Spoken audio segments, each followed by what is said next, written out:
Allergy ഉള്ള ആൾക്കാരെ കളിയാക്കുന്നവരോട് എങ്ങനെ റെസ്പോണ്ട് ചെയ്യണം. ഞാൻ പറഞ്ഞു, നമ്മൾ ചിലപ്പോൾ സംസാരിക്കുമ്പോൾ കുറച്ച് കൗൺസിലിങ്ങിൻ്റെ ഭാഗമൊക്കെ ആയിട്ട് പോകും.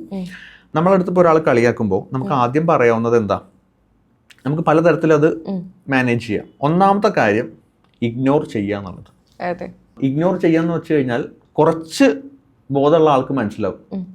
ഈ അലർജിനെ പറ്റിയുള്ള കമൻസ് ഇങ്ങനെ പറയുന്നുണ്ട്, നമ്മൾ റെസ്പോണ്ടേ ചെയ്യുന്നില്ല എന്നുണ്ടെങ്കിൽ അവർക്ക് മനസ്സിലാക്കാം ഇയാൾക്ക് ഈ പറഞ്ഞത് ഇഷ്ടമായിട്ടില്ല എന്നുള്ളത് മനസ്സിലാക്കാം. രണ്ടാമത്തത്, നമുക്ക് ഇവർ പറഞ്ഞ അതേ ടോണിൽ തമാശ രീതിയിൽ തിരിച്ചു പറയാം. എനിക്ക് ഒരുപാട് അലർജി ഉണ്ട്, നിന്നെയും കൂടെ എനിക്ക് അലർജി ആക്കരുത്, നമുക്ക് അങ്ങനെ പറയാം അല്ലെ. എക്സാമ്പിൾ അപ്പോൾ ഇതേ ടോണിൽ കിട്ടുമ്പോൾ നമുക്ക് കാര്യം മനസ്സിലാവും.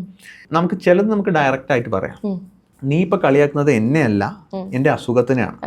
ഈ അസുഖത്തിന്റെ ബുദ്ധിമുട്ട് എന്താണ് എന്നുള്ളത് നിനക്കറിയില്ല. ഈ ബുദ്ധിമുട്ട് അറിയാത്തത് കൊണ്ട് തന്നെ നിനക്കിത് എന്നെ കളിയാക്കാനുള്ള യോഗ്യത നിനക്കില്ല. അങ്ങനെ ഡയറക്റ്റ് ആയിട്ട് പറയാം. പിന്നെ ചില ആൾക്കാർക്ക് നമുക്ക് കുറച്ച് സ്ട്രോങ് ആയിട്ട് തന്നെ റിപ്ലൈ ചെയ്യേണ്ടി വരും.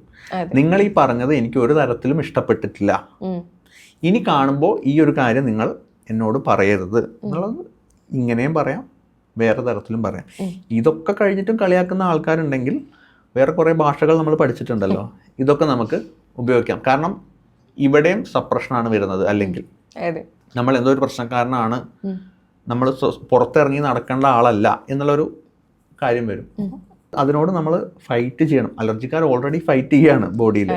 അപ്പോൾ ഈ ഒരു ഫൈറ്റ് അവർക്ക് അതൊരു ബുദ്ധിമുട്ടുള്ള കാര്യമൊന്നുമല്ല. പക്ഷെ അത് മെൻ്റലി നമ്മളൊന്ന് റെഡി ആയിരിക്കണം. അലർജിക്കാർക്ക് കോൺഫിഡൻസ് എന്ന് പറയുന്ന സാധനം വളരെ കുറവാണ്. അത് ഇമ്പ്രൂവ് ആക്കി കൊണ്ടുവന്നു കഴിഞ്ഞാൽ തന്നെ അവരുടെ പകുതി പ്രശ്നങ്ങൾ കുറയും.